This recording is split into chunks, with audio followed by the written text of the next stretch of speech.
jingpule na kashiti Paulus bukhu chaki Kristan hagalatia klanong kabasan karkod iway hado hindriyo. Ngilong kiba laluit na mar Chris ulap lat yengi kumta to yengs kem but wat sha riam biang ha kalingkor jong kajinglong brow to sha skor bha yanga Paulus haba ngayathu yepi balada pia sha ocher o Chris ummentoy ay shu ipi nga kado biang sashisin hakito baro kibasha ocher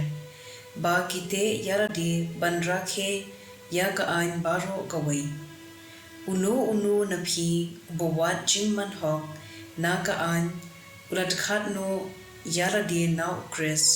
but lahab no na kajing ai Blei dei ha umensim da kajingen pangikhmi lenti her but kermen ya kajing pen man hok how Chris Jisu kajing ot share ne kajing bom ot share kam lar kam ai mentoy tang kajingen kabapin pau yarde da kajing ka ktien jong utrai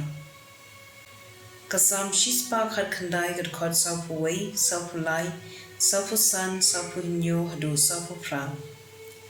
to ai ba kajing gi jume kanwan shanga atrai kajing sispa jume kumba me lakular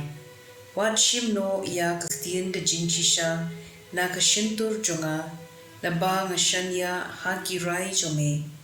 nga yai ha kajing light nun namar nga em katkum ki hukum jume na ba nga shem jinkmen ha ki hukum jume ya ki ba nga i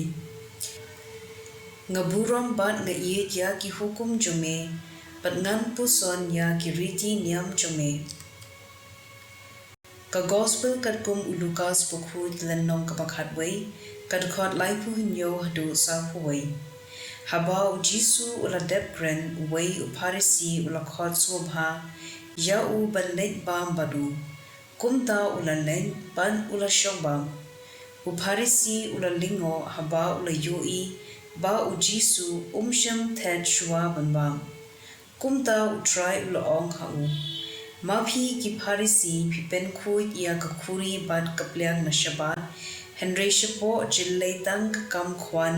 kakam wat buram bad kakam sniu ko bi hado Blei ubalathaw ya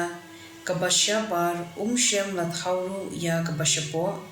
Henry to ay ya kabadon ha ki khuri bad kiplyang joki haki badok bad ka ay baro kanong kapukhu yipi ka gospel jong utrai